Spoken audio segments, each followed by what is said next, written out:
of Voltaire. So we are in section 3 of your chart. Like I said, if you know each of this chart, like as simple as this chart is, if you know each part of this, you are going to be okay for the French Revolution. It's not too complex, except they keep changing the dang name of the government all the time. And they will do that to you on the AP exam. Be like, this body of government did this and want you to know the difference between the National Assembly and the Legislative Assembly. But we are past all of those crazy parts of the government and on to Napoleon Bonaparte and what some historians would say is an enlightened despotism era. We've talked about enlightened despotism after the Enlightenment with Catherine the Great and other individuals in that time period using Enlightenment ideals to make their people happy. And so some people would say that that is what Napoleon is an enlightened despot. And if we have one more technology snafu today, I think my sophomores are like trying to punk me. Sabotage. Yeah, sabotage.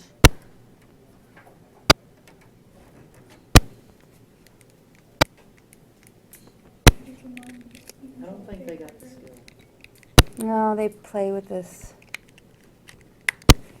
clicker all the time. Well, but we're going to include it here. I think it pertains. So Napoleon Bonaparte, born of Italian descent to a prominent Corsican family on the French island of Corsica. His dad was an attorney, so he had a wealthy upbringing here. As a child, he flourished. He was exceptional at math and geography. He is what people would consider kind of a military genius, and that's only going to be aided by the fact that he's placed at a Royal Military Academy.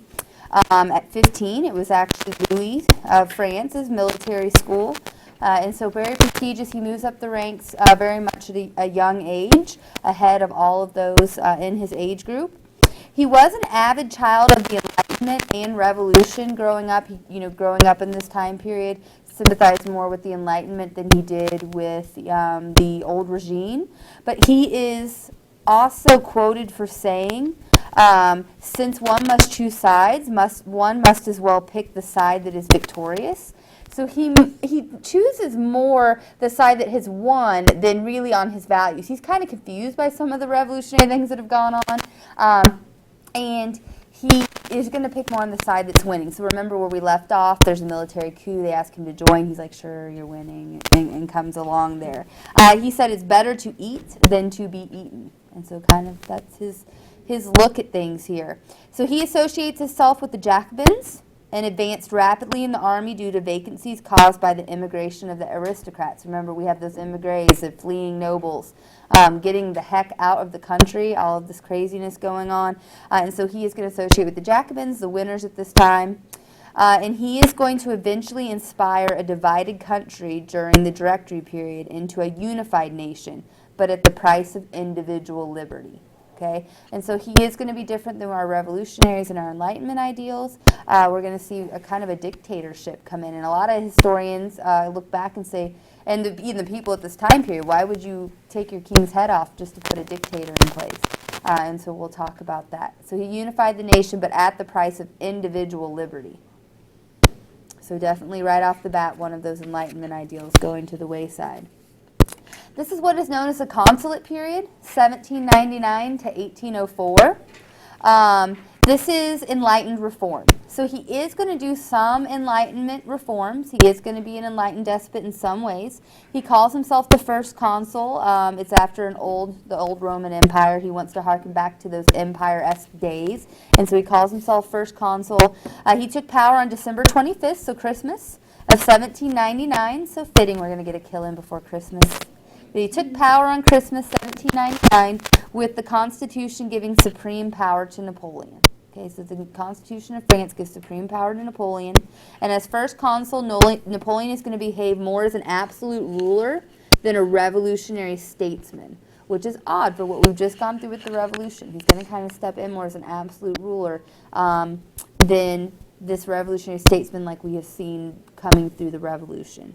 He sought to govern France by demanding loyalty to the state, and he rewards ability in creating an effective bureaucracy. Okay, so it's going to be a meritocracy where you're going to be, moved up based on your merit. and that's a reward, and to stay loyal to the state. However, unlike in the Revolution, wealth is going to determine status again. He's going to allow, the money and wealth of the state to also determine status. Napoleon may be thought of as the last and most eminent of the enlightened despots that we've talked about.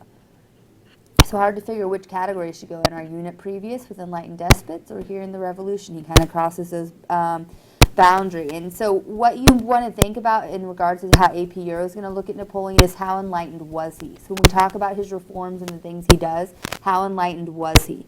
So here are his reforms. The Napoleon Code of 1804 is going to be probably the best known of the actions of Napoleon, other than some of his mistakes and some of his empire building. It provided legal unity and the first complete codification of French laws. So first complete codification, where it's all written down, it's all equal to all peoples in society, to all men. It is perhaps the longest lasting legacy of Napoleon's rule.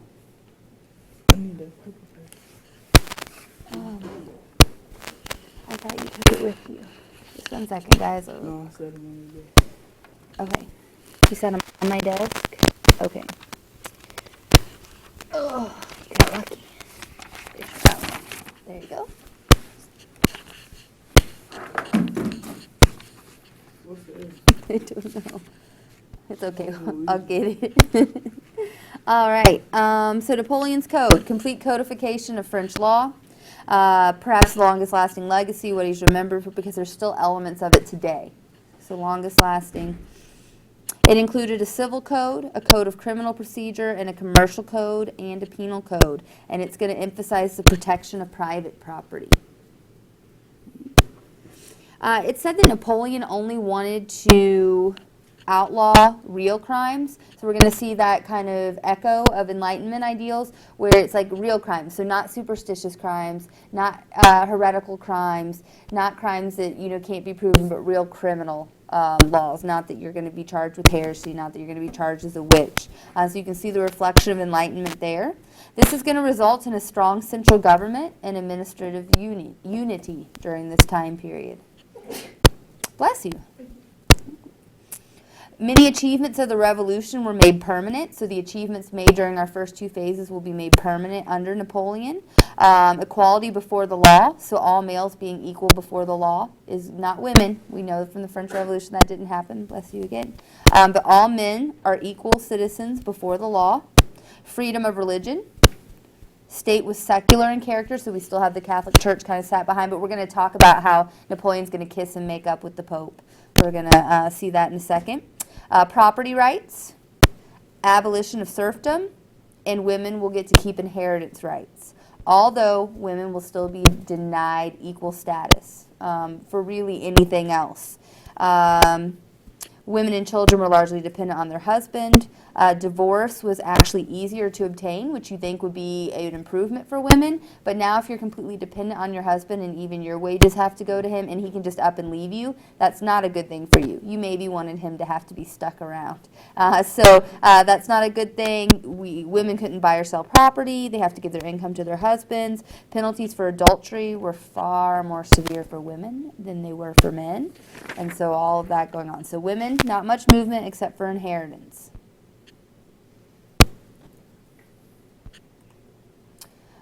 Oh, I put this in here. Remember that the AP Euro guys really like women studies, so your essential question in this packet is about women, and that might be one of the options you want to study before you get your list here. So, careers open to talent. This is meritocracy, what I was talking about, where he's going to reward you for doing what you need to do. Citizens theoretically were able to rise in government service purely according to their abilities. Theoretically, we're not going to see some money come into play as well, like I just told you. Creation of new imperial nobility to reward most talented generals and offices. But wealth is also going to be used to determine status.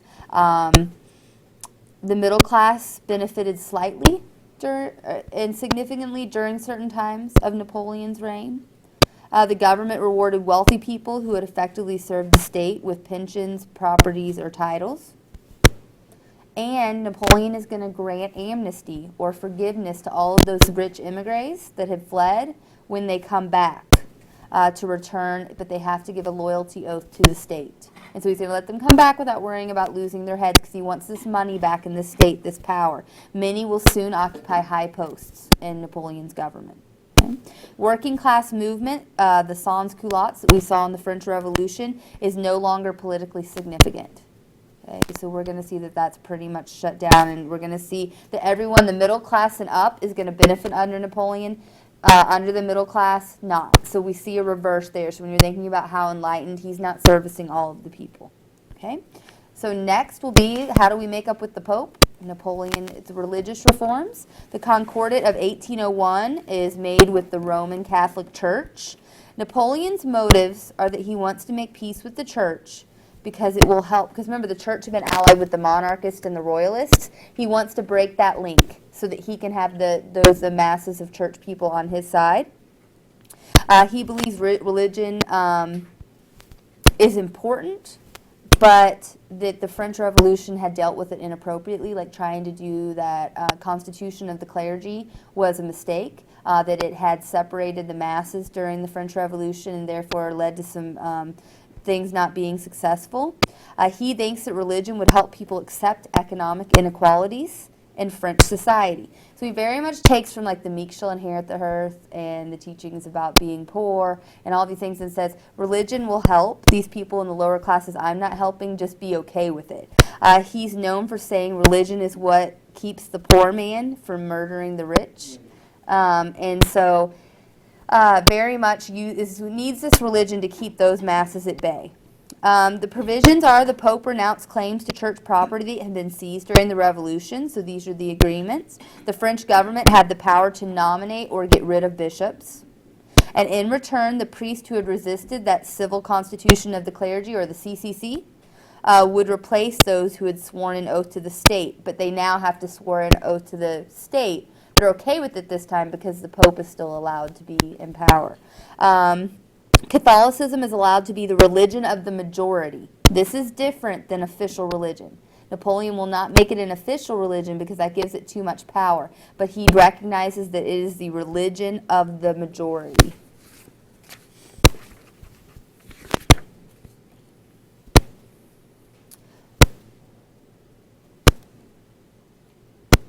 Since the Pope has given up the claim to church lands, those citizens who had acquired them, remember those peasants that had bought them, pledged loyalty to Napoleon's government. Catholic worship in public will again be allowed. Church seminaries were reopened.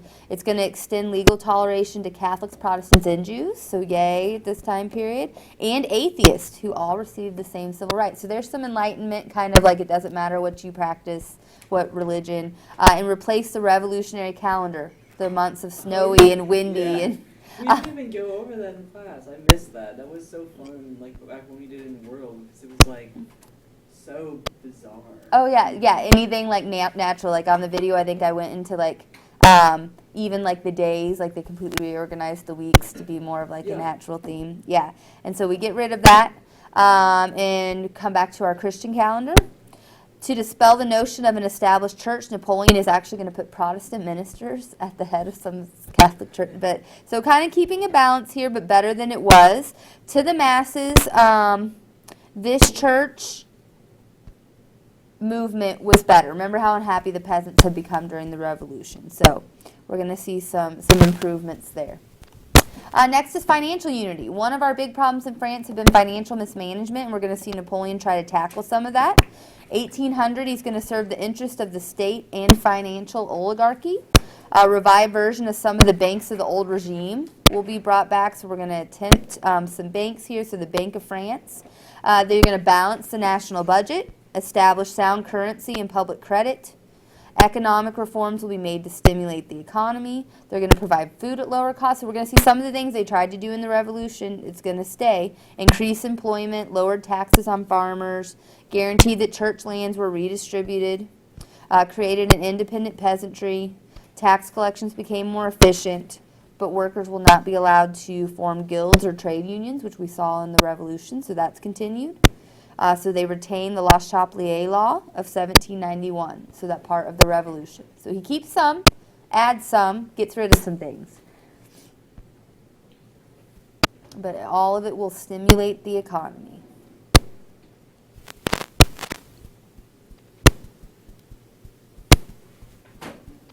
Okay. So educational reforms. Napoleon doesn't make these educational reforms out of like the great, the sympathy for his people. Remember, he's starting a meritocracy, so he needs a well-educated, especially well-educated military elite to help with what his plans are. And so these educated, like remember, enlightened despots, they seem all like great, but their intentions are usually for themselves or the nation, which I don't know that there's a problem with that, other than they try to say that it's for the people. They were based on a system of public education under state control. There are rigorous standards. Education is made available to the masses. Secondary and higher education was reorganized to prepare young men for government and military positions. Education became important in determining social standing. This is where we kind of see tracking, and you still see it today in Europe a little bit. Like you're preparing for these exams, and you do this well on an exam, and you get to go on to the university. You do this on an exam, and you're going to a more tech field or alternate education setting. This is where that starts. There is a system for those that can spend 12 years or more at school, and the others for boys that will be expected to start work at 12 or 14.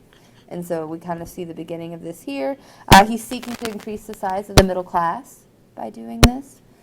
His supporters there. So we're going to see the middle class favored again. And this is where we get to some of the stuff not so enlightened, and where Napoleon gets some questionable eyebrow raises by historians. He is also going to create a police state with a significant spy system that kept thousands of citizens under continuous surveillance.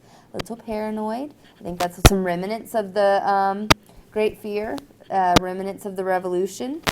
After 1810, political suspects held in state prisons, as they have been during the Terror. 2,500 political prisoners will be executed in 1814, so we're not quite done with the Terror. It's just a little more under the radar. He ruthlessly put down opposition, especially guerrillas in the west and provinces in Vendée and Brittany. So he is going to viciously attack groups that oppose him. His most publicly notorious action was the 1804 arrest and execution of a Bourbon, so our royal family of France, the Duke of England, who had allegedly taken part in a plot against Napoleon. Allegedly. There is no evidence that he was ever involved in this plot, and European public opinion was livid. I mean, he has killed a member of the Bourbon family. The revolutionaries had done it, but now things are supposed to be kind of coming back together. So how enlightened was Napoleon? That is a question they love to ask on the AP Euro exam, seeing it as an FRQ question, comparing. So keep in mind, enlightened despot, not enlightened at all with his reform. So the drawbacks of Napoleon's reforms. There was a severe inequality for women. Workers were not allowed to form trade unions. So we see some lessening for women, lessening for our workers, repressed liberty and subverted republicanism, and restored absolutism in France through the creation of a police state. And Napoleon is going to practice nepotism, which is a term we've heard before, the appointment of family members, relatives on the thrones of nations he conquered. And that's what's going to happen in our next topic here, the Napoleonic Wars, which you probably know, no spoiler alert, are going to dominate Napoleon's reign. Just can't seem to keep himself out of war. I guess nor does he really want to. I guess that's his thing, yeah. Nor did he want to.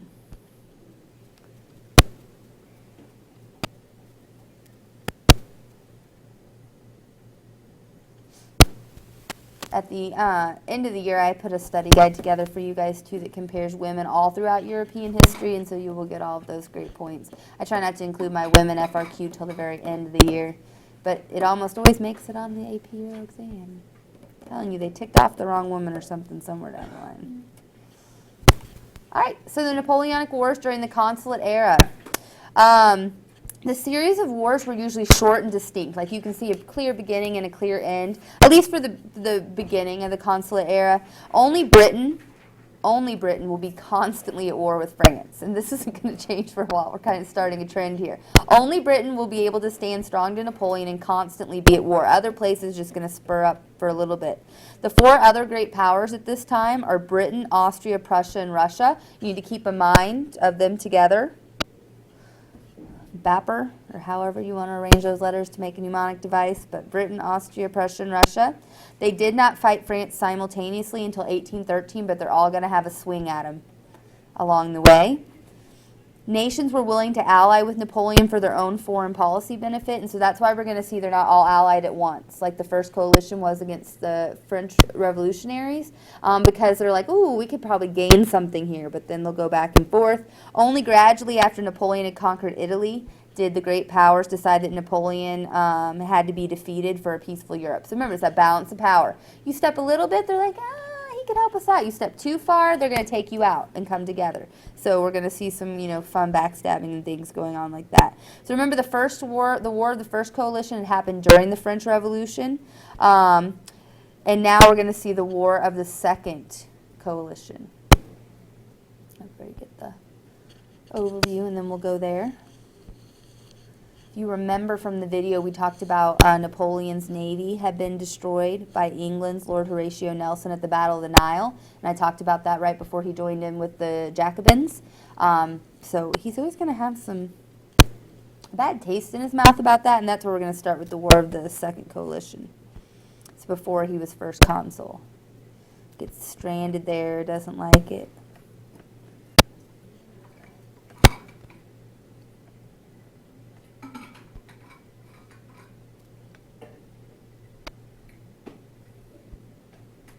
We all good? Just a second. Was that a hand or a stretch? Okay. All right. So War of the Second Coalition. Like I said, before Napoleon had become consul, he had his navy destroyed by England's Lord Horatio Nelson. We're going to see them come to terms again. He'd been stranded, his army had there, and this is during the War of the Second Coalition. Although he is defeated at one point in this war, he will end up being victorious overall, and it will end, and we're not going to worry. Like I said, AP Euro is all about causes, effects, and turning points. We're not going to go into every battle except for their importance. So the Treaty of Lunéville of 1801 is going to end the Second Coalition and result in Austria's loss of its Italian possessions. Okay, so ultimately he's successful, but Austria is going to lose its Italian possessions. The German territory on the west bank of the Rhine will be incorporated into France. We're going to see we're going to see some fun over that. Wait, so was Italy like split up between the world powers at this point? Yeah, and they're trying to keep Italy divided. Yes, and they've been trying to keep Germany divided too. We're going to see this, but then we're going to see what I would say is Napoleon's number one mistake he made on the world, and that's the reorganization of Germany. Yeah, like, woo. Thank you, Napoleon. Russia is going to retreat from Western Europe when they saw the ambitions in the Mediterranean blocked by the British. So we have Malta going on there, and I talked about that a little bit in the recording video. We're going to talk about that a little bit more. And Britain was again isolated. They're over there going like, yep, we're over here watching all this craziness in Europe. And so we're going to talk about all of that. So, like I said, short and indecisive, there will be a little peace interim. So we've had this War of the Second Coalition. Napoleon's got a little bit. We've had some rearrangements. And so in 1802, for about 13 to 14 months, we're going to have this little like, oh, everything is okay. Peace interim here. Treaty of Amiens with Britain in 1802, hoping to increase its trade with the continent. So Britain is still very concerned with its trade. It still has its colonies. Wanting to increase its trade, Britain is going to agree to return Trinidad and the Caribbean islands it had seized from France in 1793. It's like, here, Napoleon, happy little gift. We don't get along, but we would really like to increase our trade. Great Britain's focusing on something we'll be looking at over break, and that is increasing industry. So they are needing money and they are needing raw materials. France remained in control of Holland, Austria, Netherlands, the west bank of the Rhine, and most of the Italian peninsula. Most of it, but the other world powers are holding other parts. To the dismay of Britain, the treaty did not expand commerce between Britain and the continent. Okay, so it doesn't get them what they want. They're only playing nice because they want this, so keep that in mind. So Britain is technically going to violate the treaty by failing to evacuate the island of Malta. thus provoking a new war with Napoleon. So 13 to 14 months, they are trying to like just sweet talk each other into what they want. It doesn't work out. It's at this point that Napoleon will reorganize the Confederation of Switzerland, and he is going to start to branch out and expand and kind of show his true colors with his expansionist ideals. He's going to make a little blunder here, though. France still has control of some territories in South America, North America, and he is going to send troops to Haiti to try to put down a rebellion. The forces are going to be decimated by disease. I mean, just bad times and slave rebellion. I mean, they're just not equipped. They don't know the territory. It's just a disaster. And so Napoleon realizes really quickly he can't do both. He can't look at his empire across. He can't hold these colonies and spread his empire, which is where he really wants it in Europe, at the same time. So he decides to make a deal with a newly founded country to sell them some land called the Louisiana Purchase to us. He sells Louisiana for $7 million. Best purchase ever made. It's like 2 cents an acre or something now. Today is what it translates to. Is what we got the Louisiana territory for. And so he sells it to the United States, hoping to put his money towards the empire in Europe, in hopes for creating this empire there, because his hopes for recreating an American empire are done. He just can't feasibly do it. The Navy's not strong enough. He's got Britain to worry about. So this is going to lead to then, we're talking about an empire, into the empire period. On December 2nd, 1804, Napoleon is going to crown himself hereditary emperor of France and starts to try to build an empire. It's in Notre Dame Cathedral. The Pope is there. Remember, they've kissed and made up. Like the Catholic Church and the French are okay. Napoleon's okay right now. The legend is, and you will see just as many sources that say it really happened as that it didn't, that the Pope is there to crown Napoleon like he crowns all of the kings, in Europe of the Catholic countries, and that Napoleon takes the crown from the Pope's hands and crowns himself to show that he is more powerful than the Pope. It is, you could go either way with it. There's just as many. But the real purpose of it is it's so intertwined with historical fact that it shows what people thought of Napoleon and in his presence over the Pope. He hoped to preempt plans of royalists to return the Bourbons to the throne. So if he crowned himself, he's hoping that this will put the royalists and the monarchists back and try to, because Louis has a brother, Louis the 18th, sitting there, and they're trying to get him back on the throne. He believed an empire was necessary for France to maintain and expand its influence across Europe. Napoleon viewed himself as a liberator, which is an interesting fact. He viewed himself as a liberator, not a conqueror, who freed foreign peoples from absolute rulers who oppressed them. This is his view of himself, very haughty. But at home, he's an absolute ruler. So he has this ideal that he's going out and spreading this freedom, but yet at home he is a dictator. His domination over the other nations is going to inadvertently unleash the forces of nationalism like we have never seen before in those countries, which ultimately resulted in his downfall. So a little foreshadowing here. His I am here to free you and to get rid of you. We didn't want to get rid of our king. He's a German guy. We like him. We are German. He is going to unleash some nationalism, and he is not prepared for. Because the people he conquered do not view him as a liberator. They view him as a conqueror. So wait, are Germany and Italy seen as Germany and Italy just not? No, they're not. They're not unified yet. We won't see them unified for quite some time, 1800. No. Yeah, when we've studied the map and you have the Papal States and all that still divided. We still have 300 autonomous, and I have not memorized all 300 autonomous German states. But we're going to see that Napoleon's going to consolidate them, and then they'll be consolidated by the Congress of Vienna again. And this is where we start to get the Germany that you think about, the Germany. All right, so the Grand Empire. Beginning in 1805, Napoleon engaged in constant warfare. We're done with the intermittent and light thing. That was his playtime. It's we'll just get in a fight and get in a fight. This is it's full on. He's in empire creation mode. Eventually, Napoleon is going to achieve the largest empire since Roman times, although it will be very temporary. Okay, so if you remember coloring the map of the Roman Empire, and then think about then just crumpling it up just a little bit later. But it's since the Roman times, which is what he wanted to do. He is going to extend to the Rhine, including Belgium and Holland, the German coast to the western Baltic, and the Italian coast extending down to Rome. So pretty significant. Dependent satellite kingdoms, where Napoleon put his appointees on the throne. So here's our nepotism here. So he's going to expand all the way out, and he decides that to control it, he needs to put family members on the throne. And so the Confederation of the Rhine is going to be an independent satellite. His brother Joseph Bonaparte is going to become the king of Spain in 1808, to the dismay of the Spanish people. They really hate him. We'll talk about that in a little bit. His youngest brother Jerome became king of Westphalia. His brother Louis was king of Holland for 6 years before Napoleon had him removed and incorporated Holland into France. Italy, his sister Caroline will become the queen of Naples. Lombardy, Venice, and the Papal States were ruled by his stepson. He abolished feudalism and reformed social, political, and economic structure. So there's some of that Enlightenment stuff in there, so why he viewed himself as a liberator. And he decided against creating a unified Italy since it may one day threaten his influence. He forgot to keep that in mind when playing with Germany. Independent but allied states included Austria, Prussia, and Russia. So at this time, independent but allied states with Napoleon are Austria, Prussia, and Russia, our wrap of the newly formed empires.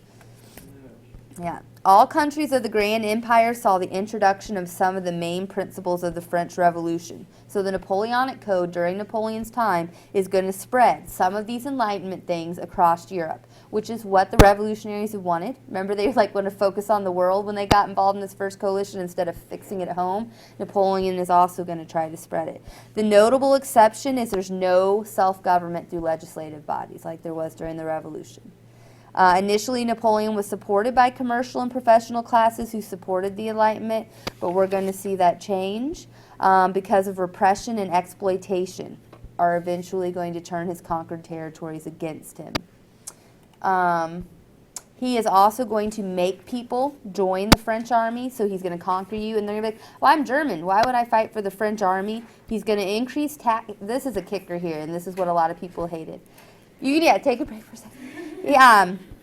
He increases taxes everywhere he conquers, but lowers them in France. Yeah. Okay, so yeah, that's going to make you happy. And then the continental system, you want to circle or underline. We're going to spend some time on in a minute. Like, epic fail. Next to Russia and the Germany thing, this is his next, like, what are you thinking, man? Wait, so where did Napoleon keep his armies? Where did he keep his armies? Like, across the continent? Or what do you mean? In his sleeves. I like how you work that. I'm like, you're like wanting a name of thank you. You made the lecture. That's some enrichment points there for the joke. All right. I want 20 bonus. 20 okay, wow, wagering man. We'll talk in a minute. Enlightenment reformers believe Napoleon had betrayed the ideals of the revolution. So he even starts to lose his own home front, okay, the Enlightenment people that have been behind him. And this is going to end us up at the War of the Third Coalition. So we had the first coalition during the French Revolution, second coalition that brought Napoleon into power and into the consulate era, and now the third coalition, 1805 to 1807. In 1803, like we just discussed, Napoleon had begun preparations to invade Great Britain because it's that one sticking out there to him. They're not getting along. Great Britain has just violated that treaty. A coalition is building. In 1805, Austria signed an alliance with Britain. They decide they can get more from Britain than they can from France. And the coalition will be complete with the addition of Russia under Tsar Alexander I, the grandson of Catherine the Great. And Sweden. I'm going to mention Sweden for a second. And Sweden. Napoleon's conquest of Italy convinced Russia and Austria that Napoleon was a threat to the balance of power. So really, it's a really quick undid alliance because he's upsetting this balance. Just like we've seen. They switch sides back and forth. We'll see it going on. So we're not going to talk about all this specifics here. I think I have. Did I include? Yeah. So the Battle of Trafalgar on October 21st, 1805. The French and Spanish fleets were destroyed by the British Navy, so we have another appearance, Lord Horatio Nelson off the Spanish coast. So kind of like the Spanish Armada, but remember, Napoleon's brother is king in Spain right now. So he's going to send the Spanish fleet, and then we have the French fleet and the British Navy. So they're going to try to go across and take over England. They're going to be soundly defeated. like just decimated. There's not even any Protestant wins this time. They're just decimated. And this is going to establish the supremacy of the British Navy for over a century. So up until really, like, then there'll be a little battle, and then there'll be World War I, and then does anyone know who has the strongest, most powerful navy after that? In the U.S.? The United States, and still to this day. Yay, go us! the French invasion of Britain, I know you all looked at me like this is a trick question. The French invasion of Britain was no longer feasible. After this, like, Napoleon pretty much has to admit to himself that invading England is not a possibility right now. So he's been focusing himself in that direction. Okay, he's like been eyeing Britain. He hates Britain. They've been constantly fighting. He now has to turn another direction. So which way do you think he's going to turn? Russia? East, yes. So he's like, maybe I'll just go take my empire a different direction. And so the Battle of Trafalgar is going to end that. And so you need to know that there's a Trafalgar Square. Horatio Nelson actually dies in this battle, but there's a square like commemorating him for this. Because, I mean, think about it. If England had been taken over Napoleon, they might not have a monarchy today. Or if they do, it could have been a Bonaparte. Like, who knows? So it forever changed the history. So this gives us the Battle of Austerlitz in December of 1805.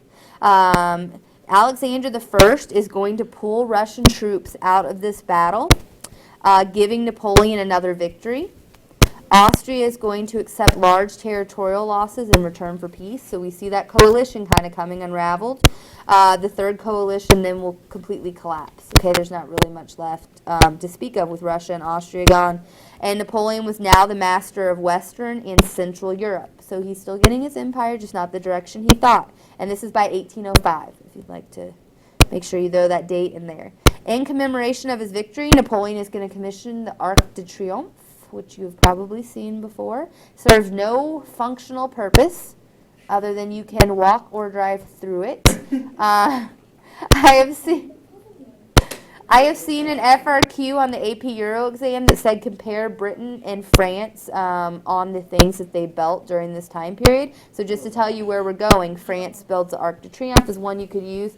In England, they're going to build a very impressive building that is all about their industrialism. So you can definitely compare what's important in each. It's an awesome FRQ. I hope you get something like that. Totally easy to talk about. You know, like Napoleon versus then the English who have put their glorious revolution away 100 years earlier and are focusing on the future and industry. But just FYI, that's been there. Sometimes they just say compare two societies by the things they have built. I would totally pick this as one, and yeah. I wouldn't do like Versailles and this. That'd be a little kitschy to do both French, but you could make it work, I suppose. Using the classical style of the Romans, Greeks, he's going to hearken back this empire, the Caesars, the consuls, and he's clearly emphasizing the conquest of an empire. Okay. Very beautiful at night, if you're ever there. I would advise seeing it at night. I was there on Bastille Day, and so, I mean, it was just gorgeous with the guards and everything going through. It's definitely something worth seeing when you're there. Just no absolute functional purpose. You can take some pretty cool pictures, like those things where it looks like you're like, you know, really small or really big. Yeah. So if that's your thing, there you go. So this is going to lead us up to the Treaty of Tilsit of June 1807. So this is going to end this War of the Third Coalition. Provisions. Prussia lost half its population in lands ceded to France. Russia accepted Napoleon's reorganization of Western and Central Europe. And Russia also agreed to accept Napoleon's continental system. Still coming. I keep mentioning it. We're going to talk about it, I promise. We might not get to it, so I want to get you down to the lab. What time is it? Can you even see the clock? 23. Okay, so we have just a little bit of time left. Okay. What do I want to tell you? Oh, in many ways, the treaty represented the height of Napoleon's success. So I put like a big star, height of Napoleon's success. This is like his good days, his glory days. This is what he doesn't realize everything's going to start falling apart. This is it. As good as it gets. Because next he's going to mess with Germany.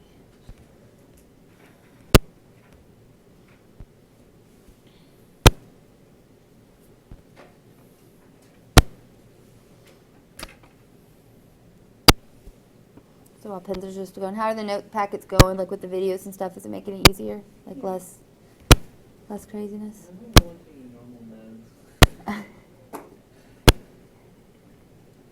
Maybe I shouldn't have done that. That's all right. Let's put them together. Doesn't Napoleon at some point in time attack Russia? Yeah, we're getting there. Yeah. Oh, I didn't get to do my short thing either. Not short. That's total myth. Like, you guys didn't mention. I'm sure Miss Groupie told you that, but he was like 5'6", so not. Yeah. That's pretty short. So is that normal I mean, height, though? kind of a normal height at that time. And what happened is, This is still during this time period, people aren't really happy with him, and they take, the metric system had just come across in France, so they convert it incorrectly, and so it makes it, first of all, they spread that he's really short. He was smaller as a, young man. Of course, he was in really advanced military classes with older guys, and he kind of, it said that he got teased a lot about it, maybe never let it go, but he wasn't, that's, a total, there's a lot of myth and legend about Napoleon. What's that one picture of him with that fat horse makes him look really small? Yeah, in comparison to the horse. Yes. So, how tall is he? 5'6". Yeah, I mean, so for a guy, not the tallest, but also not like they make fun little. Yeah, he just comes in and he's as tall as the top of that desk, super height. Yeah. Yeah.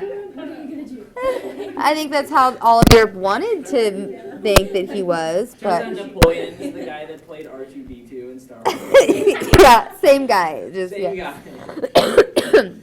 All right, reorganization of Germany. His later career. I would say first, attacking Britain was kind of dumb, but it didn't stop him. I would say this is one of his first big mistakes. After soundly defeating the two most powerful and influential German states, Austria and Prussia. So, if you said, it's not Germany yet, but we call it by its, common name that we know it. Napoleon is going to reorganize what will become Germany. He consolidated many of the nearly 300 independent political entities or autonomous states into the Confederation of the Rhine. They have never been one unit before. This is whoa. So it's 15 German states minus Austria, Prussia, and Saxony. The Holy Roman Empire will be abolished. The emperor had traditionally been an Austrian ruler, so this is done. So that hop wrap that we talked about in my review video, we've gotten rid of the hop. We're on to the wrap. A new kingdom of Westphalia was created out of all Prussian territories west. And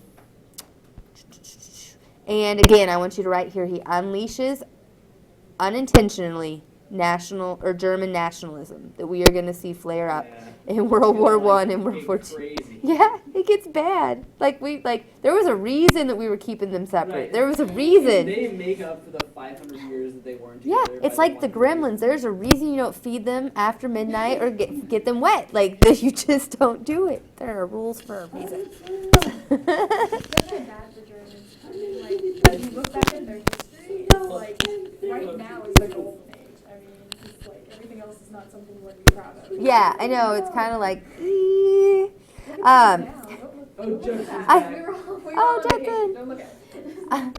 I think the way that I phrased it was he unwittingly awoke the beast. He unwittingly awoke the beast is what happens with this. So here's the Confederation of the Rhine, 15 German states. You guys are on par today. So the continental system, I kept saying, we talk about it. Here we go. This is a strategy. This is Napoleon's strategy. He is still ticked off at Britain. He is man, that Britain, it is the only thing standing in my way. So Napoleon decides if he can't win a military war or a naval war against Britain, he is going to wage economic warfare against Britain after his loss at the Battle of Trafalgar. Through shifting alliances, Britain had consistently maintained the balance of power against France. They've just been the thorn in his side. He's like, dang it, you British people, just stay over on your island, leave me alone. And so it's going to start with the Berlin Decree of 1806. Napoleon is going to seek to starve out Britain. So you see this red line? He is essentially planning on blocking the entire continent from Britain. I'm going to shut you down. We're not going to have any food come in, no food go out. He closes all the ports on the continent to British commerce, to British ships. He's like, I will starve you out. Britain is dependent on trade. We know that. They also have a lot of natural resources, but trade has been their main thing. Napoleon I think he just doesn't like the British and is coming up with an excuse, but he thinks that they're just a nation of shopkeepers, is what he calls them. They're not revolutionaries. They're not important. They just worry about making money. And so he looks down upon them. And so this is going to be a back and forth thing. It's kind of like a you poke me, I poke you back. So in response to the Berlin Decree, England is going to issue the Order in Council. They are going to say neutrals might enter continental ports only if they first stop in Great Britain. So any other neutral party trying to get to the continent has to stop in Great Britain first. Who's a neutral party that might be bringing ships to the continent? Oh, America. Yeah. Yeah. Yes. That line Yeah. goes around You're so Portugal. relevant. No, Portugal isn't included. Like, he doesn't have rights to this land there because of the Portugal exploration. So the United States is going to get kind of caught in the middle here. What is going to happen is the British hopes this will encourage that people load up their ships in Britain before moving to the continent. And so in reaction, Napoleon is going to give the Milan Decree of 1807, and it's his response to the Order in Council. And he says any neutral ship, no matter what nation, entering a British port or submitting to a British warship at sea would be confiscated if it attempted to enter a continental port. So we get all caught up in the middle of France and Britain, and we are ticked off. And this is going to lead us into the War of 1812. You probably remember from U.S. history. The U.S. eventually declared war against Britain in defense of its neutral shipping rights. We're going to win that, by the way. Yay, us. And so, but that's a reaction to this. Actually, Canada was the winner of 1812. Yeah, but I mean, yeah. They Yes, sir. burned the White House. Yeah. Yes, sir. Is this the first, like, continental blockade? The first, like, continental blockade? Yes. Yes. Not effective. It didn't really work, but attempted. Yes. So the continental system ultimately, like I said up here, was a major failure. It wasn't well thought out. It was more of a this, I'm going to do this to you, you do this back. It caused widespread antagonism to Napoleon's rule in Europe. Like, people are like, what? You can't cut off a whole continent. Who do you think you are? We're all dependent on trade back and forth. Imports from America were too much in demand. Like, we're the hot ticket. We're the new nation. They want our stuff. So that ticks people off. European industries could not equal Britain's industrial output. With Britain cut off, they don't have the manpower to keep it up, and they're not industrializing in Europe because they're busy building blockades and cutting people's heads off. Okay, so they don't have the industrial power. We're going to talk about that in Unit 5. British made up lost trade with Europe by expanding exports to Latin America. Okay, so they never really stopped the British. They're like, oh, poo on you, we'll just go to South America. Like, what are you going to do about it? So this actually hurts the French more than it hurt the British. And so it's a backfire on Napoleon. So first Germany, now this continental system. He's two for two at a loss here. And next is the Peninsular War. This is the first great revolt against Napoleon's power. Does anybody remember the name of this peninsula from your geography test? Iberian Peninsula, yes. Napoleon tries to put his brother on the throne, like we talked about, nepotism. They hate Joseph. They hate him. They don't like Napoleon. When Napoleon tried to tighten his control over Spain to be like, hey, mind me, mind my brother, the Spanish people are going to wage a costly guerrilla war. And what guerrilla warfare means is when you have a stronger army there that you can't compete against on normal standards, you're going to do like these hit and run techniques, like boom, boom, and then go hide, boom, boom, and then go hide. Yeah. Yeah, Vietnam. Also the Middle East now. I mean, when you have those covert groups, and it's going to take a toll on you. Like a bomb here, a bomb there, an attack here, guerrilla warfare. It's costly. Napoleon doesn't really know how to really deal with it. I mean, he's still like in the Napoleonic formation, so it's gonna hurt and it's gonna weaken. It weakens them over time, and so yeah. Like everybody Boop, boop, like stool. in the background go off. You see how the soldiers They'll be fine. The Spanish will be aided by the British. No surprise there. They are not liking the French right now with the Duke of Wellington. France suffered from Britain's counter blockade. And Napoleon, being the guy he is is looking for a scapegoat. He is like, it's got to be somebody's fault other than mine that all of this is going on. And so he is going to turn his attention east to Alexander the First of Russia, who's supposed to have his back. Alexander had supported the blockade, but hadn't been able to help Napoleon out with it because things are tough in Russia. He's going to go, dang it, it is that Russian guy's fault. And he is going to start, and this is Evo, where we're going to see the third 3 for 3 bad calls Napoleon with your military Wait, genius self. So at some point, he attacked every single one of the European world powers. At Yes, yes, yeah.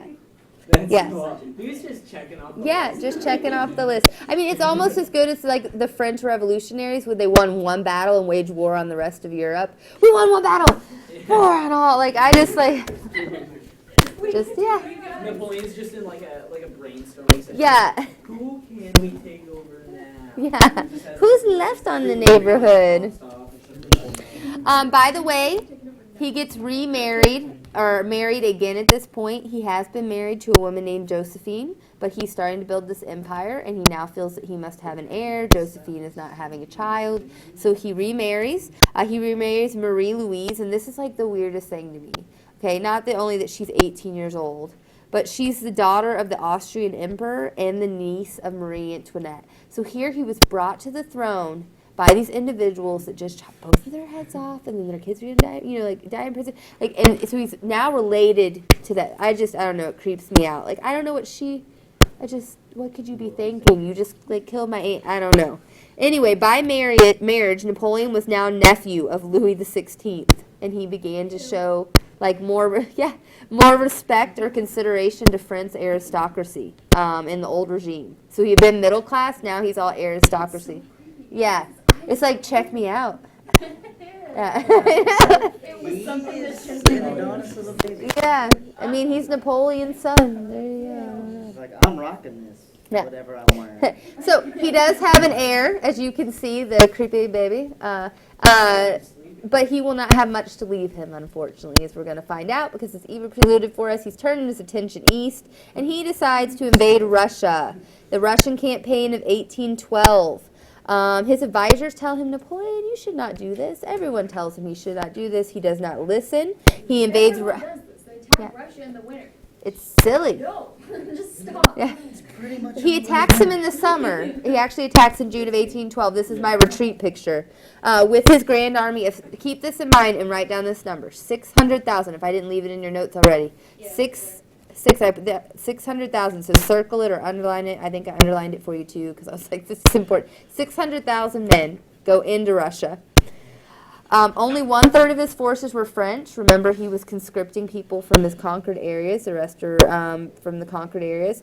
His cause, as Napoleon would say, is the Russians have withdrawn from the continental system.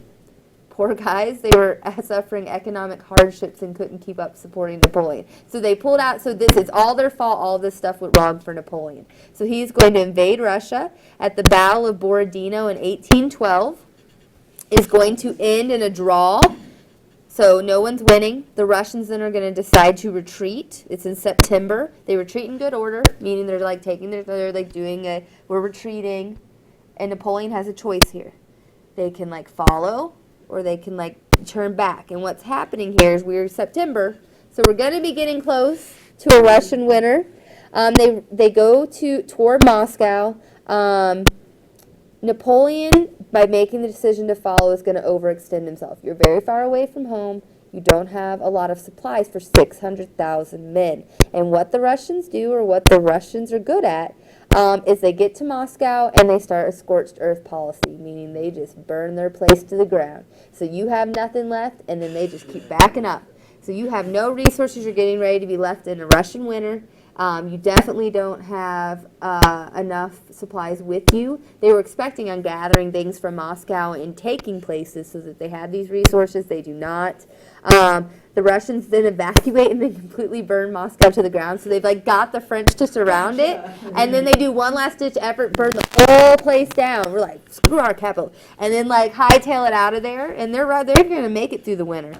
And so only 30,000 of 600,000 men are going to make it out of Russia. I mean, it is so crazy. 400,000 are going to die of battle casualties, starvation, and exposure. 100,000 will be taken prisoner.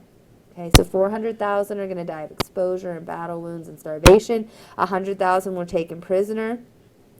I think the worst story for me, I think it's because I love animals, is here's this picture. So they all had horses at one point, and it's just Napoleon on one horse, but people dying, starvation. It is so cold, the horses are like freezing while moving, and so you're out of food, so they would just like reach down and take like a shoulder of the horse and like nibble on the frozen horse, and the horse is so frozen it can't feel it, and they would just do this until pretty much you're riding a Skeletor horse and it finally falls over. Like that, just like the most disturbing thing ever. And finally Napoleon is so like disillusioned with it, he gets in a carriage and rides up front. Like it's just so bad. Like yeah, they like don't even, I'm like, oh my god. Like you would have to be, no, I don't think I could ever be that hungry or cold. I don't know. I'm not a Donner's Trail kind of girl. I just like, let me go first. I couldn't. The rest of us would be let me be the calories. I don't want to that. Anyway, Napoleon raced home. So he's not done. After this, I'd be like, done. I'm done. He races home to raise another army. While Austria and Prussia deserted, Napoleon and joined Russia and Great Britain. So he rushes home to build another army. This is going to equal the War of the Fourth Coalition. It's Britain, Russia, Austria, and Prussia versus France. So talk about ticking the whole world off. The Battle of Leipzig, or the Battle of Nations, as it's better known, of October of 1813. He let himself go. Yeah, we're going to talk about this picture. Weird white runic tar things. I don't know what that is. Hey, I'm a fan. are you dropping off your web quest? Well, I don't know. My dad said I might actually be here, so I don't know if you want me to keep it or give it to you. Okay, that's fine. Yeah, it's either way. If you wanted just to make sure. Then. Yeah, I'll just leave it to make Okay, sure. sure. I don't know. He said we might stay and then we might leave. Okay, well, just in case, and that way you're covered on both. And so Napoleon is finally going to be defeated in October of 1813. Napoleon lost 500,000 of his 600,000 Grand Army, largest battle in world history until the 20th century, until World War I. Okay, so Napoleon is finally defeated. Napoleon is going to, I don't know, he just can't make good decisions now. Maybe he's like, hey, I'm just going to stick with this bad decision making. Because they're going to offer him to be able to stay on his throne as long as he reduces France to the size it was before all of this. And he refuses. He refuses the terms of the Austrian Foreign Minister Metternich's Frankfurt proposals. And then it is at this time that the Quadruple Alliance is going to be created in March of 1814. So Quadruple Alliance here. Each power agreed to provide 150,000 soldiers to enforce peace terms. They're like, oh, you don't accept it? We will come in and make you accept it. You really don't have a choice now. And Napoleon will then be forced to abdicate his throne as emperor on April 4th, 1814, after Allied armies enter France.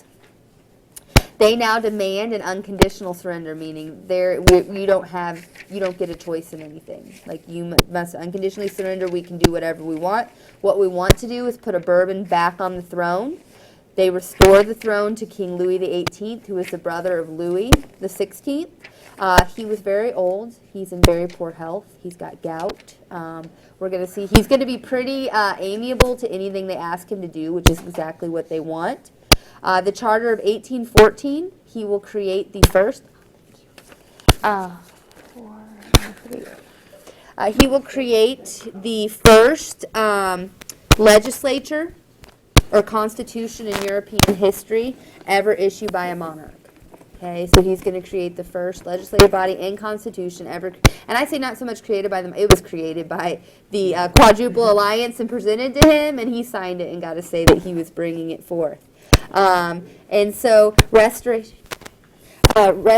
maintained most of Napoleon's reforms, however, such as the Code of Napoleon, the Concordat with the Pope, and the abolition of feudalism. So some things are kept in this legislative body, and also with this legislation.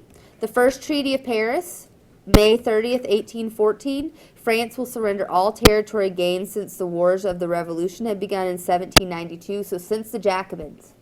Allied powers are going to impose no indemnity or reparations. So you need to put for the first Treaty of Paris, they're nice to the French. They are nice. They're like, we're not going to make you pay any reparations. And they're going to exile Napoleon and make him the Emperor of Elba and give him money. So he's given this island. He's made emperor there. And he is given an income. The Quadruple Alliance agreed to meet in Vienna to work out a general peace settlement. And this is going to be known as the Congress of Vienna or the COV. Yes, ma'am. Why couldn't they have just killed him? Why didn't they kill him? He still had pretty popular support, and also post the revolutionary stage, they are trying to take on this much more enlightened. Now Yeah. they decide to stop. Yeah. They tried to kill him, but when they went over to his house to try and kill him, like he was hiding inside the Did you- Arctic suit. And so everyone was like, "Where is Napoleon?" And they went out, and then and that's history. And here's old fat old Louis the 18th, gout, overate, overdrank, not a healthy guy.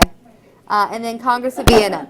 So guys, what time are we at? We are at 3:30? 45 after. Oh crap. 44. Let's just finish Just this. finish it? All right. Well then, do you want me to book the lab for Monday to finish your bio, and then you can turn it in at the end of class? Would that help? When? When the paper's due on Monday? Or like half. Half of the block? Yeah. End of class. Okay. All right, so let's get through this. COV, we're killing Napoleon Day, guys. Brace yourselves. It is happening. Yes, September 1814 to June 1815. We are going to see more of this in Unit 6, second semester, so we're just going to briefly cover it here. So representatives of the major powers of Europe, are including France, because they're now, have a Bourbon on the throne, are going to meet to redraw territorial lines. So it's like Humpty Dumpty, that's all broken. They're going to try to put it back together. All the king's horses and all the king's men try to put it back together again. To redraw the territorial lines and try and restore the social and political order of the ancient regime. You need to write conservative and big, old, bold, capital letters here. Talk about conservative time period. It epitomized conservative reaction. We're back. They're going to want to go back to the glory days. Like when I was a kid, I walked 12 miles uphill to school and 12 miles uphill home. Like that's what, the glory. They were never that glorious, but they remember them glorious. They're opposed to the ideas of liberals and reformers. England represented by Lord Castlereagh. Prussia is going to seek to recover Prussian territory lost to Napoleon. Tsar Alexander I is going to represent Russia and demand free and independent Poland, with himself as king, of course. France later became involved in the deliberations by Talleyrand, and we'll see him come in. We're going to talk about all of this semester, too. And this was also known as the Dancing Congress. Nice. Oh, here's a couple guys. There's Alexander. Got things in there. Too. Yep. Dancing Congress, because if you were any other nation, you were just there and you didn't have anything to do. And so they had all these waltzes and these balls and banquets. And it was intended to generate favorable public opinion of what was going on. And this is where we kind of get that nursery rhyme, Humpty Dumpty, like I was saying before, about all the king's horses and all the king's men trying to put Europe back together again. Napoleon's supposed to be Humpty Dumpty. Yeah, poor Napoleon. All right, so there are three principles that this Congress of Vienna or the CO, do you need it, the rest? That the COV are going to focus on. That is going to be the principle of settlement. The principles of settlement are going to be legitimacy, compensation, and balance of power. And I'll go through each one of them here. So, legitimacy is the first principle of settlement. They want to return the power to the ruling families that have been kicked off for more than 2 decades. So we're going to see the Bourbons restored to France, Spain, and Naples. Get rid of the Bonapartes, bring in the Bourbons. Dynasties restored in Holland, Sardinia, Tuscany, and Modena. The Papal States will be actually returned to the Pope. So that's legitimacy. They want the legitimate heirs back on the throne. Easy to remember. Compensation. They wanted to reward those states who had stood against Napoleon, who had made sacrifices to defeat Napoleon. England will receive naval bases in Malta, an island in the Mediterranean, Ceylon, which is Sri Lanka, off the coast of India, and the Cape of Good Hope. Austria recovered the Italian province of Lombardy and was awarded Venetia. Russia was given most of Poland, with Tsar as king, just like Alexander wanted. Let's see, Prussia was awarded the Rhineland and 3/5 of Saxony and part of Poland. And Wait, Sweden. Russia got the Rhineland? Yep, Prussia. Oh, Prussia. Prussia. Okay. Sweden is going to receive Norway. I got to mention Sweden twice in this lecture. Look at that. And then our last is going to be balance of power, which is an issue we've been dealing with for a while. They're going to start to rearrange the map so that this crap doesn't happen again. So they started to arrange the map of Europe so that never again can one state upset the international order. Of course, they're going to be focusing on who as the power to keep in check? The France. They're checking France. France had upset the power. So they're going to start to encircle France with buffers, such as a strengthened Netherlands. They're going to unite the Austrian Netherlands. Prussia received the Rhenish lands bordering on the eastern French border, the left bank of the Rhine, so that's power to the east. Switzerland will receive a guarantee of perpetual neutrality. So that means that Switzerland doesn't have to be strong, but if anybody messes with it, everyone else steps in.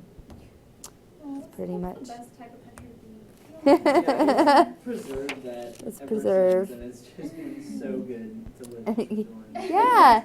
I know, you're like Switzerland. They're like, oh, I didn't have to bulk up and be strong. I can just sit here and just... They poked at me. No, they're like the meanest mercenaries. The end of the Habsburg Holy Roman Empire enhanced Austrian influence over the German states. So what they will do is keep this... The Congress of Vienna obviously did not have good ESP either because they're going to keep something of Napoleon's they should have gotten rid of. They're going to keep the German Confederation together, but they're going to make 39 states out of the original 300, with Austria designated as president of the Confederation.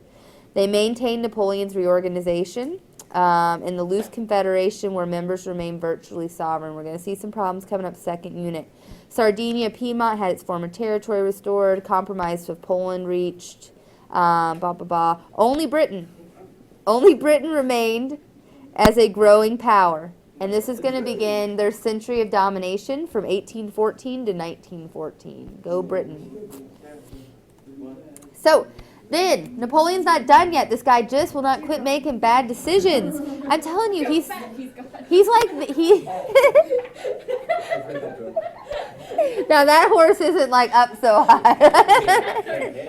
high. Meanwhile, Napoleon is getting bored on his little island where he is emperor of nothing. He is going to capitalize on the fact that these talks at the Congress of Vienna are stalled. He's going to sneak out of Elba, and he is going to get to France. And when he gets there, all of these people, like, I don't know, it's like French people have really short-term memory loss or something. I don't know. They get there like, Napoleon, we will follow you. He has no army. They just follow him. They build it. Do you not just remember that he just lost like 600,000 men? I don't, yeah. All the time. So this 100 days is the resurgence. He's like that dude that like you always ask for advice in Quiz Up. And Yeah. You know you get it right like 1 out of 10 times. Yeah. And you still ask. But you still that's a great comparison, Matt. There you go. I like Quiz Up. All right. So the 100 days of Napoleon's return starts on March 1st, 1815. He lands in the south of France. Large scale, not just little groups of people, large scale support follow him. He seizes power from Louis XVIII, who's like, check it, I'm out. Leaves France. Napoleon then will raise an army and defeat the Prussian army in Belgium on June 16th, 1815. And this gives us the Battle of Waterloo. If someone ever tells you you just met your Waterloo, you should back away slowly and be like, don't do whatever you're doing. Because meeting your Waterloo is an old term saying for you have met your demise, or you've met the thing that's going to take you down. So June 1815, the Quadruple Alliance is like, all right, back together. This is the last battle of the Napoleonic Wars, I can say for sure. Napoleon will be defeated at Waterloo, Belgium by England's army led by the Duke of Wellington and Prussian forces. This time, and I know, we're like, why didn't they just kill the guy? This time, though, they exile him to really, really far away. They send him to St. Helena off the coast of Africa in 1815. He'll live there till 1821. He starts to have,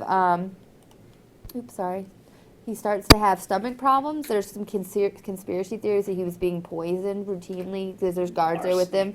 Yeah, or that he had stomach cancer, one of the two. But he'll die there in 1821. And this is where we'll get the second Treaty of Paris. And remember the first one I said to write down, it was what? The first treaty was? The nice one. The nice one. So this one is going to be the not nice one, the mean one. So the second Treaty of Paris of 1815, now that Napoleon was sent to St. Helena and then where he'll die in 1821, the Allies will now deal harshly with France in subsequent negotiations. They're like, look, look, look. You people, Napoleon came right in, everything we just set up, and you just go trampling along, following him across the country. You need to be punished. So they start to deal with them harshly. Minor changes on the frontiers previously agreed to. We won't go everything, like minor map changes. France had to pay an indemnity of 700,000 francs for loss of life. So they're having to pay for the loss of life during this war. So it's like it's harsh, but it's not like over the top. So let's do an evaluation of everything we've talked about. Oh, sorry. Dealt harshly with subsequent. Now France is on the naughty list. Naughty list. Right there. It wasn't too much, but for this time period to make reparations be paid, we're familiar now. Like we're just used to that. Like, hey, you. Oh. Hang by your foot in your hand. Oh, they're getting ready to quarter him, which means he's getting ready to lose all of his. This is not the worst. Yeah, part. this is not the worst part. They're wasting too much time. Why are they hanging him up? They just tie him to the horses and get it done with. This is much more like you can't. The spectators can't follow the horses. All right. So evaluation of Napoleon's rule. Guys, we killed Napoleon. We didn't, but somebody did. Yeah. So. Evaluation of Napoleon's rule. He's the first egalitarian dictatorship of modern times. That means he is the first dictator where everyone was equal before the law. Only men, though, ladies, sorry. His positive achievements, since we've been bashing him for about 45 minutes, his revolutionary institutions were consolidated. So he kept the things from the revolution. He thoroughly centralized French government. He made a lasting settlement with the church, so no more problems between Catholic Church and the government in France. He spread positive achievements of the French Revolution to the rest of Europe. Where's our doorstop go? Like what? Impact on other countries. Serfdom is going to end in much of Germany by 1807. Germany was reorganized into 39 states. I just want to do one last one. Okay, we'll get it done on Monday. Thank you. Prussia and Austria, for self-preservation, reformed their military and provided some reforms. Liabilities. It's going to repress individual liberty, like we said. It subverted republicanism. It oppressed conquered peoples throughout Europe. And it caused terrific suffering as a result of war. Repressed individual liberty, subverted republicanism, oppressed conquered peoples, terrific suffering. So the rest of Europe we're really going to cover later in semester 2, but it's called the Concert of Europe, 1815 to 1848 is what this time period is called. And it comes right after all of this Congress of Vienna. And it's really going to be the arrangements to guarantee enforcement of this new status quo as defined by the Vienna settlement. You just need to know this time period we're coming up on is highly conservative. It is run by the Quadruple Alliance. And it will be kind of successful, though. Metternich and his conservatism is going to stay until World War I. Not until World War I do we have another general war. So I guess you could say successful, but also we're going to see some problems here because there's going to be more revolutions, especially in France. They're not done building barricades yet, guys, so stick with it. Looking ahead, too, we're going to see something called, the Holy Alliance. I didn't put a slide in here under Tsar Alexander first. He's going to try to make everyone be Christian. That's not going to work out so well. We'll get there second semester, too. And then, so let's evaluate the French Revolution. Boy, what? Yes. Yeah, did I? This is proof. This like that, fit. Yeah, Napoleon I was went actually ahead. Yeah. So, French Revolution evaluated. Results of the revolution. Did I leave all of this in there for you? I hope I did. Okay, because it's really important and it's to help you study. Results of the revolution. The old social system was destroyed and replaced with a new one based on equality and ability in the law. Guaranteed triumph of capitalism. Good, good, good. Gave birth to notion of secular democracy. Or we have to read Judson's blog, but you know, the money thing. Laid foundations for establishment of modern nation state. So all of these things, results of the revolution. Remember, we already talked about the two different views of historians. If you get this FRQ, please don't mess it up. The traditional view, that there was key sections of the nobility that were liberal, and then the revisionist view that others say that nobility and bourgeoisie were not necessarily economic rivals. But I covered that in my causes video, so we won't go into detail with it here, but I left it typed for you, just in case you need it. Let's see. So, main thing, how did the French Revolution embody the ideas of the Enlightenment? I've seen this as an FRQ multiple times. Scientific and rational thought led to a desire for political reform. Progress in all fields, including government, was seen as necessary and possible. Political science. Then you have your phases here. The age of Montesquieu, with the spirit of laws and the Declaration of Rights of Man. So this chart is really going to help you if you were asked at an FRQ, or you choose this one, hint, hint, on the test. These would be great body paragraphs. To what extent did the French Revolution embody the ideas of the Enlightenment? Well, you have phase 1 here, the age of Montesquieu, spirit of laws and the Declaration of Rights of Man. Phase 2, the age of Rousseau, you have the social contract, and you have the Committee of Public Safety.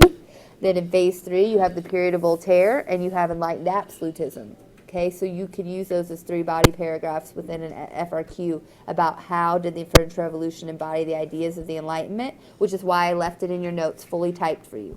Okay. So you could read through all of that as well. Yes, Where's ma'am. that? In your note packet you picked up on your way in? Like where in the note? In the very back, right before the terms to know. Yep. In your essay question. Yes. So why is this called phase of Voltaire, the age of Voltaire? Oh, the age of Voltaire because of the enlightened absolutism. Voltaire was a big fan of that. And so since Napoleon would be considered an enlightened absolute ruler. Also, when I talked about criminal cases only based on criminal offenses, not superstition, not heresy, Voltaire was a huge proponent of that, hated organized religion. So he would have appreciated that Napoleon made it the majority religion but not official, and that he kept it separate. So all of those things were Voltaire. Okay. So that's a really great question. Each of these phases become named afterwards. It's not like the people were running around in it going, I think this will be the age of Voltaire. It is afterwards we look back and we can look at each Enlightenment philosopher in the group that was part of this part of the revolution and say, that's the ideals that they wanted to express the most. Very good question. And then I do in my, you guys must be like Star Wars when we get to French Revolution for some reason, because they requested this last year, this picture. And then, yes. And then the T-shirts from last year, page 3, the age of Voltaire, Napoleon born to party. And then they made that T-shirt from this slide. So that was it. So any questions? We killed Napoleon, guys. You are like a month and a half ahead of last year's class. You are awesome. You rock. It's because